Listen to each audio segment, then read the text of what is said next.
Baik, kita coba lanjutkan dengan pembahasan tentang steel. Ya, steel di sini dijelaskan steel itu adalah ferrous alloy, ya, paduan ferus, whose most important component element next to iron itself is carbon. Jadi paduan ferus yang komponen utamanya adalah karbon. Sebagaimana yang didefinisikan oleh ASTM. ASTM A941 mendefinisikan steel itu sebagai berikut. Di mana steel itu? Steel adalah material that conform to specification that requires by mass percent more iron than other element and a maximum carbon content generally less than 2%. Jadi steel itu adalah paduan antara besi dengan karbon dengan kandungan utama adalah besi, kemudian karbon konten maksimumnya adalah kurang dari 2%. Kurang dari 2%. Makanya di dalam beberapa diagram fasa itu ada yang menyebutkan maksimum daya melarutkan gamma itu ada yang 1,8%. Tetapi ada juga yang 2,3%.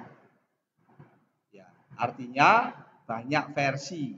Tapi kalau ngacunya ke sini adalah dengan kandungan utama adalah besi dengan maksimum karbon 2%. Nah, di sini dijelaskan bahwa the iron content requirement is not normally stated in the specification and is not normally determined by chemical analysis, but is taken to be 100% minus the sum of mean value permitted by specification for all other element having a specified ring or specified maximum. Jadi besinya itu kadangkala tidak disebutkan berapa jumlahnya, termasuk di dalam proses pengujian spektrometer. Ya, nanti tidak akan keluar nilai karbonnya, nilai besinya itu berapa persen. Tetapi saudara harus bisa mengambil kesimpulan bahwa yang namanya besi yang ada pada paduan steel itu adalah setelah dikurangi dengan beragam elemen-elemen yang lain, baik berupa ring atau berupa kandungan maksimum. Misalkan dituliskan di hasil spektrometer chemical analysis-nya itu berapa unsur karbonnya, berapa unsur silikonnya, berapa unsur fosfor, sulfur, mangan, krom, molibdenum, dan lain-lainnya itu jumlahnya berapa, sisanya itu adalah berupa iron. Ya, makanya biasanya tidak muncul di hasil analisa chemical analysis. Kemudian di sini ada di definisi carbon steel. The carbon content of steel are low, usually below 1%. But the present amount of carbon in the steel have a major effect in the behavior in surface. By far the most common type of steel, carbon steel defined in ASTM A941 sebagai berikut. Jadi di sini ya karbon itu ya walaupun jumlahnya relatif kecil tapi dia keberadaannya itu menjadi berpengaruh terhadap sifat ya perilaku dalam surface-nya. Karena memang karbon itu berdampak signifikan. Jika karbonnya bertambah, hardness, strength, yield strength akan bertambah. Yang berkurang adalah ya nilai elongation-nya, ductility-nya berkurang. Ya, itu perilaku karbon. Karbon juga akan berpengaruh pada proses pengelasan. Wettability-nya akan berkurang jika karbonnya bertambah. Yaitu efek signifikan keberadaan karbon. Walaupun jumlahnya kecil, tetapi memberikan dampak signifikan terhadap sifat-sifat yang akan terjadi. Nah, kemudian di sini ya kalau definisinya dari ASTM A941 carbon steel ya di mana ya a steel that conform to specification that prescribe a maximum limit by heat analysis in mass percent of not more than 2 for carbon 1,56 for mangan but doesn't prescribe a minimum limit for chromium, cobalt, molybdenum, nickel, niobium, tungsten, wolfram, or zirconium. Jadi di sini nanti ada yang namanya carbon steel itu umumnya ya guidance utamanya ya adalah ya 2% for carbon, tidak boleh lebih, not more than ya. Tidak boleh lebih dari 2% untuk karbon, 1,65 for mangan, ya. Tetapi tidak disebutkan minimum limit for. Minimum limitnya kromium berapa, molybdenum, nikel dan sebagainya itu berapa, tidak ada batasannya. Tapi yang disebutkan secara spesifik adalah karbon tidak boleh lewat 2%, mangannya ya mangannya juga tidak boleh lewat dari 1,65%. Itu yang tersebut terstate oleh ASTM A941. Nah, di sini ada pembahasannya. Except as required above, it is permissible for carbon steel specification to prescribe limit minimum or maximum or both. Ya, kadangkala di dalam deskripsi tentang chemical analisisnya itu disebutkan minimumnya, ada kadang maksimumnya, kadang minimum dan maksimumnya. Ya. Nah, subject to following restriction for heat analysis limit in mass percent. Ya, di sini disebutkan ya tentang restriksinya. Ya. Misalkan for wood carbon steel product, specify maximum limit is not to, tidak boleh lebih dari 0,1 aluminium, 0,6 silikon, 0,05 titanium. For carbon steel casting, ya ada carbon steel product, ada carbon steel casting. Kalau core product itu bisa jadi pakai rolling, forging, selain casting. Ya, kalau casting specified maximum limit tidak boleh lebih dari 0,1 aluminium, 1 silikon dan 0,05 for titanium. Ini ya batasan-batasan yang disebutkan di dalam membahas tentang produk yang disebut dengan carbon steel. Nah, di sini mangan, silikon, aluminium added ya ditambahkan untuk apa? Kompensasi in the presence of impurities. Ya, apa? Sulfur, oksigen, nitrogen. See role of alloying element for more detail. Nanti di belakang ada penjelasan tentang alloying element. Nah, sehingga nanti pembahasan tentang keberadaan penambahan unsur-unsur yang diperlukan untuk mereduksi beberapa impuritas. Ya, keberadaan mangan, silikon, aluminium itu agar nanti bisa mereduksi sejumlah impuritas yang akan merugikan dari sifat dan kualitas bajanya. There are no standard definition for the term low carbon steel, medium carbon steel, or high carbon steel, since they are relative term depending on the intended application. Jadi secara deskripsi spesifik itu tidak ada definisi low carbon itu sebenarnya berapa sih? Nanti akan banyak sekali variatifnya. Ya, variasi perbedaan definisi low, medium, and high carbon itu. Nah, sebagai contoh di sini misalkan ada comparing atau perbandingan. Ya, misalkan carbon content untuk otomotif dan carbon content untuk vessel. Ya, A516 sama A1008.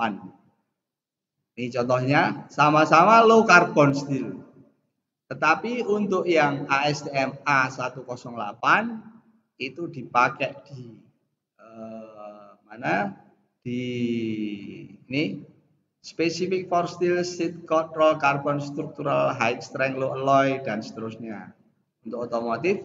Sedangkan yang ASTM A516 grade 70 ini dipakai untuk pressure vessel. Ya, di sini kita lihat masuk kategori low carbon steel tapi kandungan karbonnya berbeda. Untuk yang automotive product structural steel maksimumnya 0,1%. Untuk yang pressure vessel itu maksimum 0,3. Yang lain saudara cermati itu ada mangan, fosfor, sulfur, silikon. Keempat ini ya yang menyebabkan dia disebut dengan istilah plain carbon steel. Ini selalu ada itu mangan, fosfor, sulfur dan silikon. Ya, tadi ada batasannya maksimum dari mangannya berapa yang diperbolehkan. Ya. Misalkan nih karbonnya tidak boleh lebih dari 2%, 1,65 untuk mangan. Mangannya nggak boleh lebih dari 1,65. Ya. Kenapa mangan tidak boleh melebihi 1,65? Karena nanti ya sebagai contoh ya, dulu ada kapal Titanic itu yang kemudian setelah tenggelam dianalisis.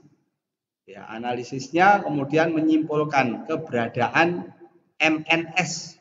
Dari mana MNS muncul? Karena pada saat itu belum bisa mereduksi jumlah mangan yang cukup besar. Sehingga mangannya akan berikatan dengan sulfur sehingga membentuk sebuah material yang ya disebut dengan mudah mengalami pencairan.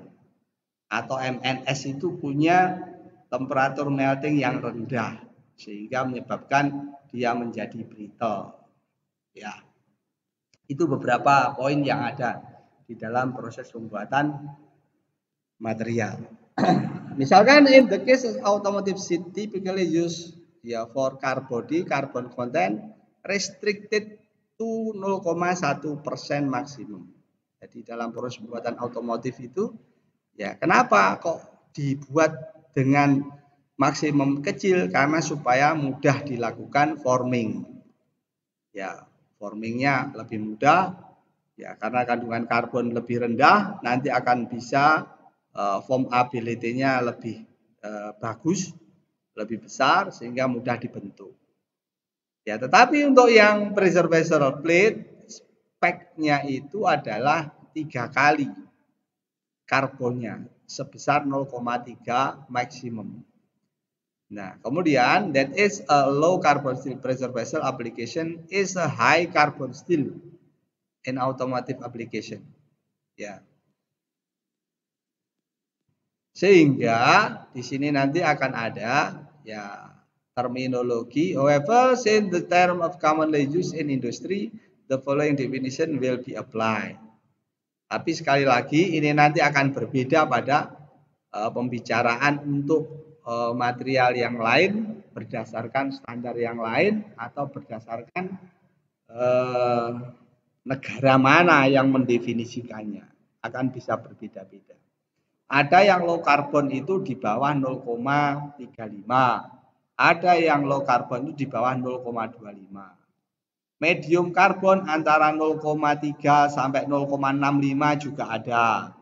High carbon di atas 0,65 juga ada. Artinya sangat variatif terhadap definisi yang berkaitan dengan low, medium, and high carbon steel.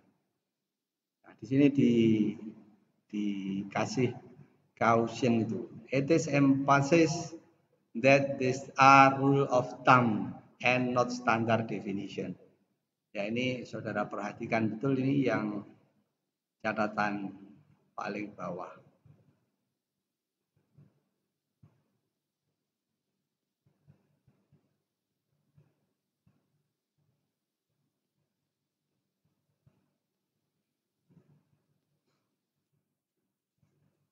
Nah, di sini kalau di ASME, ya, Boiler and Pressure Vessel Code Section 8 Divisi 1, ya, mendefinisikan tentang carbon steel. UCS, ya, 5C. Carbon or low carbon steel having a carbon content of more than, ya, 0,35% by heat analysis shall not be used in welded construction or be shaped by oxygen cutting. Ya, kemudian in accordance with UCS 5C and the above definition, most weldable carbon steel permitted for use in pressure vessel construction would be low carbon steel, although those over 0,3% C would be classified as medium carbon steel. Ya, ini kalau terminologi yang ada di dalam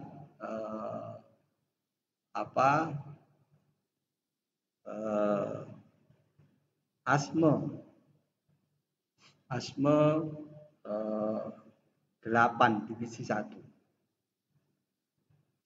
Nah, di sini ada, ya, what is the maximum carbon content in steel?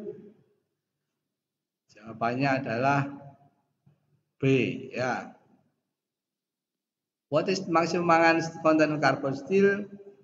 Jawabannya C. Dan seterusnya. Sampai di sini ada pertanyaan?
Ya, gimana? Halo?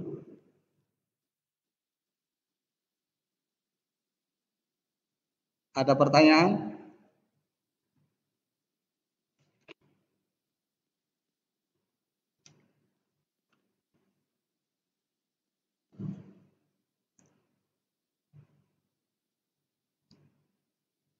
Ada pertanyaan?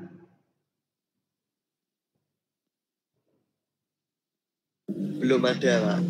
Belum ada. Kalau belum ada, saya tutup saja, ya. Terima kasih. Assalamualaikum warahmatullahi wabarakatuh. Nanti dilanjutkan sesi siang.